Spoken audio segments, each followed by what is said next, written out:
So Trump held a rally in Arizona, and as always, he never fails to entertain. We know anytime we see that he's held a rally that there's going to be plenty to talk about because he's going to say and do things that are so over the top. This rally was pretty bad, though, in the sense that so many people were passing out due to dehydration and the extreme heat. Our good buddy D-Night is back with us to help walk us through this event, and I just want to give a special shout out and thanks to D-Night for all the work he's done here on the channel and all of his contributions. Thank you so much for helping us to reach the 200,000 subscriber mark. And you know, guys, be sure to go over and check out his channel. It is Pardon the Insurrection Podcast. Let's bring his followers and his watch time up there where it belongs. We're going to start this off with a really weird clip, maybe the most awkward clip I've ever seen of Donald Trump, and I didn't know that was possible. And then D-Night's going to walk you through it. Hey, Joe, come up here. Come up here. Get up here, Joe.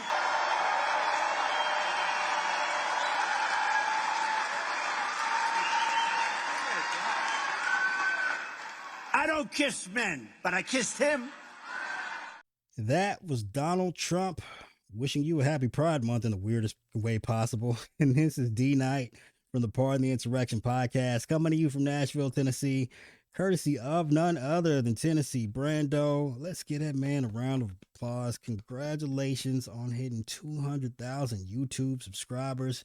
Sir, that is quite the feat. And if you're listening to this and you haven't subscribed already, make sure you hit that subscribe button. Let's get them all the way up to 250,000. We can make that happen.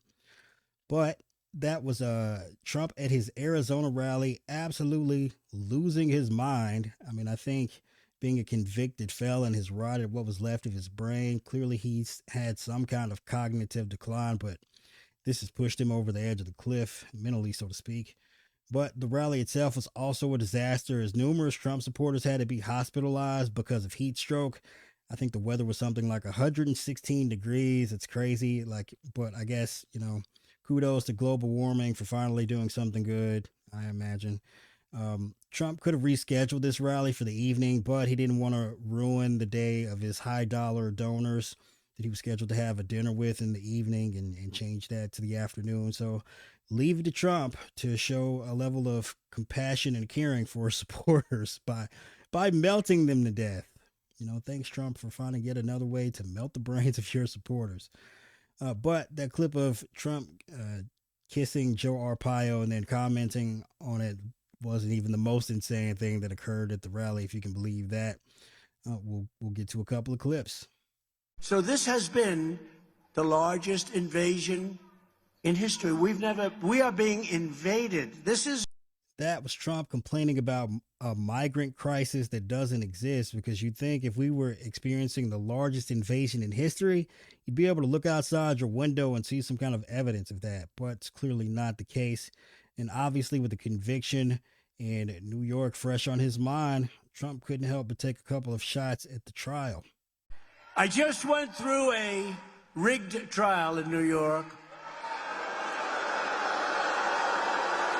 with a highly conflicted, and I mean highly conflicted, judge, where there was no crime.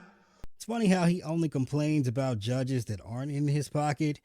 Judge Aileen Cannon in Florida, for instance, who's overseeing the classified documents case where he was indicted.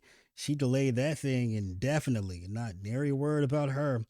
Or, Clarence Thomas, for instance, who we discovered received over $4 million in free gifts over the course of his time on the Supreme Court. Not a comment about that, but yet somehow in New York, a judge who was independently elected and not appointed by a Democrat or a Republican for that matter, is somehow conflicted, and the trial was rigged, even though the jury of his peers found him guilty. I mean, he's born in Manhattan, raised in Manhattan. He's a Manhattanite. He got convicted by a bunch of people who live in Manhattan. But surprise, surprise, because he's been convicted, he has to continue railing on about the criminal justice system.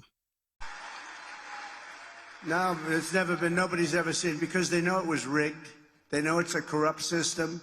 They know all about it. But with your help, less than 5 months from now, and we're going, and I'll tell you what, we have to change the system. We have to straighten out what's going on in these courts. We got a rigged deal going, this whole country, and we've got to do it. And those appellate courts have to step up and straighten things out, or we're not going to have a country any longer. think that's projection on Trump's part, because if he gets in office, he's going to rid the courts in such a way that that is the point at which we won't have a country ever again. And there's evidence of that from his interview with Dr. Phil.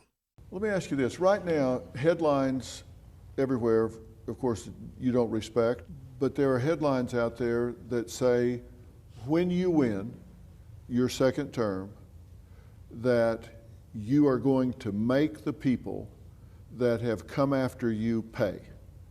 Retribution and revenge. Yeah. Well, I hope you guys are excited about the revenge tour if there's a second Trump administration, because he's coming after everyone. But he did try to continue lamenting about the state of the criminal justice system before literally getting sidetracked by his own bullshit. So they come up with something that's fake, just like everything else they do. It's all fake. The impeachments are fake. The court cases are a disgrace to our country. Everything is fake. So they come up with this order. I won't say it because I don't like using the word bullshit in front of these beautiful children. So I won't say it. I will not say it. But this thing allows millions of people. I'd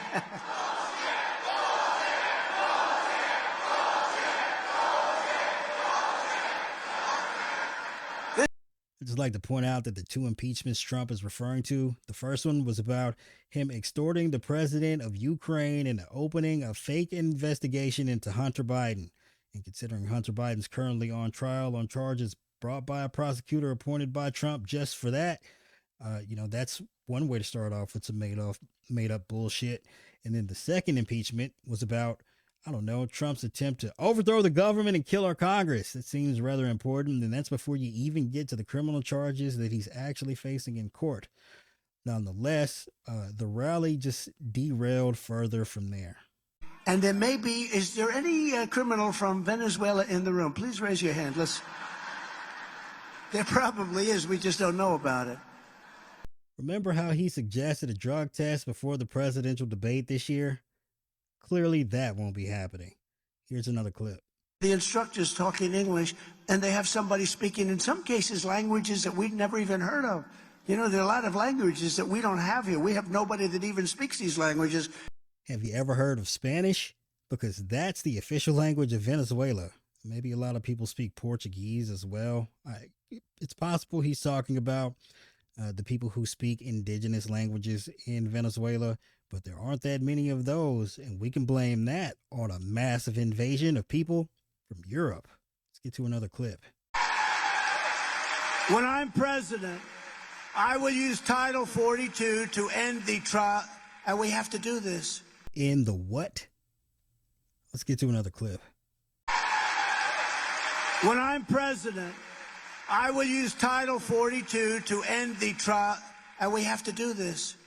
SwampTheVoteUSA.com. I suggest you look that up from home because it's probably not safe from work. Here's another clip. We have to go to SwampTheVoteUSA.com. SwampTheVoteUSA.com. It's a different version of the word swamp. What the fork is he talking about? I mean, have you ever seen scores of people robbing an appliance store and running off with an air conditioner? Does he even know how heavy an air conditioner is? It's absolutely insane. I don't know what type of campaign he's running with the intention of winning in November, but this ain't it. Especially with, Biden in Europe celebrating the anniversary of D-Day and meeting with foreign leaders. Fox is reporting on the amazing job numbers. Even Newsmax is joining the fray and telling their audience how good the economy is doing. What is this guy doing?